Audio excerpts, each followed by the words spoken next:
അപ്പോൾ സാറേ നമ്മളെ ഈ പരസ്യഗാനം ഓക്കെ ആയിട്ടുണ്ട്. ഞാൻ ഒന്ന് പാടി കേൾപ്പിക്കാം, കേട്ടു വെക്ക്. ജിഞ്ചർ സോപ്പ് സൂപ്പറാണടി എൻ്റെ ശ്യാമളെ, ഗുമുഗുമാന്ന് മണവുമുണ്ടടി, പദ പതാന്ന് പതയുമുണ്ടടി, നമ്മുടെ ജിഞ്ചർ സോപ്പ് സൂപ്പറാണടി. ജിഞ്ചർ സോപ്പ് സൂപ്പറാണടി. ജിഞ്ചർ സോപ്പ് ഗുമുഗുമ പദ പദ ജിഞ്ചർ സോപ്പ് വെറും ആണോ സാറേ? അപ്പോൾ നാളെ റെക്കോർഡിങ്ങിന് കയറിയല്ലേ? ഓ ശരി ശരി ശരി സാറേ. മറ്റേ ഒരു 2000 രൂപ ഇട്ടേക്കണേ. ഈ പാട്ട് എഴുതിയ ആളിന് പൈസ കൊടുക്കണം, മ്യൂസിക് ചെയ്ത ആളിന് പൈസ കൊടുക്കണം. ഇപ്പോൾ ഇട്ടാക്കിയോ?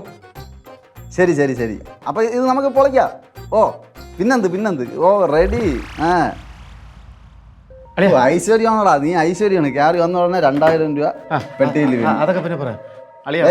പാട്ട് ഒരു പരസ്യ ഗാനം കേട്ടോ? ഇത് വല്ല എന്തെങ്കിലും മാറ്റം? അതല്ല അളിയ, അത് വേറെ എനിക്ക് അത്യാവശ്യം ഒരു കാര്യം പറയാണ്ടളിയ. എന്താടാ ഇത്? കുമ്പസരിക്കണ പള്ളിയാടാ. എന്നും വന്ന് ഓരോ വിഷമങ്ങൾ പറയാം. എന്തോന്നാണ്? ഞാൻ പിന്നെ വേറെ ആരടുത്ത് പറയും? നീ വേറെ എവിടെയെങ്കിലും ചെന്ന് പറയടാ കിഴങ്ങ്. എനിക്ക് അങ്ങനെ ആരെങ്കിലും ഉണ്ടാ? ഞാൻ ഒരു സൃഷ്ടിയായിട്ടിരിക്കുമ്പോ ഇങ്ങനെ ഒന്ന് ശല്യപ്പെടുത്തല്ലേ? ഒന്ന് പറഞ്ഞോട്ടല്ലേ. അതെ, എൻ്റെ ഒരു കൂട്ടുകാരന്റെ മോള് എഴുത്തെഴുതി വെച്ചിട്ട് ആത്മഹത്യ ചെയ്ത്.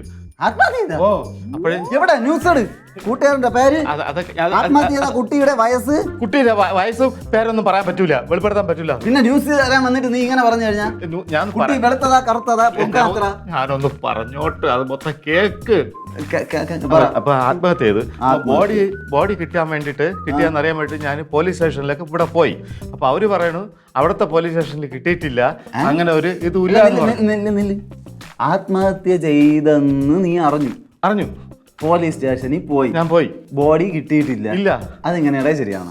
ഇല്ല കണക്ഷൻ ഇല്ലല്ലോ. ഇതെങ്ങനെ ആ കൊച്ചു മരിച്ചെന്ന് നീ എങ്ങനെ അറിഞ്ഞു? മരിച്ചെന്ന് അവിടുന്ന് പോലീസ് സ്റ്റേഷനിൽ വിളിച്ച് പറഞ്ഞു തന്നെ. നീ ആ നമ്പർ വിളിച്ചോണ്ട? ഏത്? നിന്നെ പോലീസ് അവിടെ നിന്ന് വിളിച്ചെന്ന് പറഞ്ഞില്ലേ?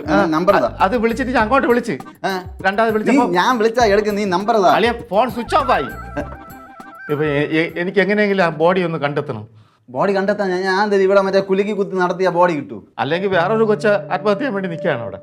അപ്പൊ ആ കൊച്ചിന്റെ ഇത് നമുക്ക് വാർത്ത കൊടുക്കാം. അല്ല, ആ കൊച്ചിന്റെ വയസ്സ് എത്ര, ഉയരം എത്ര, അച്ഛന്റെ പേര്? അതൊന്നും അങ്ങനെ വെളിപ്പെടുത്താൻ പറ്റൂല. എടാ കിഴങ്ങ്, നീ പിന്നെ എന്തിനു വന്നത് ഇവിടെ? അളിയ എങ്ങനെയെങ്കിലും ഒന്ന് കണ്ടുപിടിച്ചത് ആളിയാ. ഒരു ഡീറ്റെയിൽസും ഇല്ലാതെ എങ്ങനെയാ കണ്ടുപിടിക്കണം? ഈ കൊച്ചിന് എന്ത് പറ്റിയത്? അങ്ങനെ ഡീറ്റെയിൽ പറയാനും പറ്റൂല, അല്ലാതെ ആളിയെ കണ്ടുപിടിക്കണം. ഒന്നും പറയാനും പറ്റൂല, കണ്ടുപിടിക്കാൻ വേണം. ഇത് വല്ലാത്ത ഇതിപ്പോ ഏത് സ്റ്റേഷനിൽ നിന്നാണ് നിന്നെ വിളിച്ചതെന്ന് അറിയണം. അത് തന്നെ, അത് ഏത് സ്റ്റേഷനിലാണ് മരിച്ചതെന്ന് അറിയണം. ബോഡി എവിടെ ഉണ്ടെന്ന് അറിയണം. ചെല്ലി അറിയിക്കാം, ഞാൻ അറിയിക്കോ? ഉറപ്പായിട്ട് ഞാൻ കമ്പി അടിക്കാം, നീ ചെല്ലി. അളിയ തമാശ. അറിയിക്കാം. ഒരു ഗുണമില്ലാത്ത കേസാണ്, അറിയിക്കാം. അളിയന്റെ ഒറ്റ വിശ്വാസത്തിലാണ് ഞാൻ വന്നത്. ആ കൊച്ചിന്റെ ഫുൾ ഫീച്ചർ എനിക്ക് കിട്ടണം എൻ്റെ ഇതിൽ കൊടുക്കാൻ. അത് കിട്ടുമോ? ആ കൊച്ചു എങ്ങനെ മരിച്ചു, വേറെ ഒരു പത്രക്കാരനും അതിന്റെ റൈറ്റ്സ് കൊടുക്കരുത്. അങ്ങനെയെങ്കിലും ഞാൻ 5 പൈസ ഉണ്ടാക്കട്ടെ. അത് എങ്ങനെ മരിച്ചു എന്ന് പറയുന്നത് കൊടുക്കാൻ പറ്റൂല, എനിക്ക് വേറൊരു കൊച്ചിന് പ്രശ്നമാവും. അത് ഞാൻ ചെയ്യൂല. എഴുന്നേറ്റ് പോ. എന്റെ സമയം മുന്നേ കെടുത്താൽ അങ്ങനെ പറയല്ല അളിയ. ഒരു പാലായിട്ട് അങ്ങോട്ടും ഇങ്ങോട്ടും വേണം. എന്നൊരു കാര്യം ചെയ്യാം, ന്യൂസ് ആളിയ ഇട്, പക്ഷെ പേര് മാറ്റിയിടണം. അത് മാറ്റി ഫോട്ടോ ഇടല്ലേ? ഫോട്ടോ എന്ന് വേണ്ട, പേര് മാറ്റിയിട്ടോളാം. ഞാൻ പോട്ടെ, അന്വേഷിച്ച് കണ്ടുപിടിച്ച് തരും. ഓക്കെ. ഏത് സ്ഥലത്താണ് ഡെഡ് ബോഡി ഉള്ളതെന്ന് അറിയാം. വയസ്സെങ്കിലും പറയടേ. വയസ്സ് അത് വേണ്ടല്ലേ? 21. ശരി, ഓക്കെ. വിളിച്ചു പോകട്ടെ. ഹലോ സാറേ, നമസ്കാരം. സാറേ, ഇന്ന് ഈ ആത്മഹത്യ കേസ് വല്ലതും രജിസ്റ്റർ ചെയ്തിട്ടുണ്ടോ സാറേ? 21 വയസ്സുള്ള പെൺകൊച്ച് പ്രണയ നൈരാശ്യം എന്നാണ് കേട്ടത്. ഒന്ന് നോക്കിയിട്ട് പറയണം സാറേ. 200 രൂപ കിട്ടണ കേസാണ്. ശരി ഓക്കെ സാറേ. പിന്നെ ഹാപ്പി ന്യൂ ഇയർ. ശരി.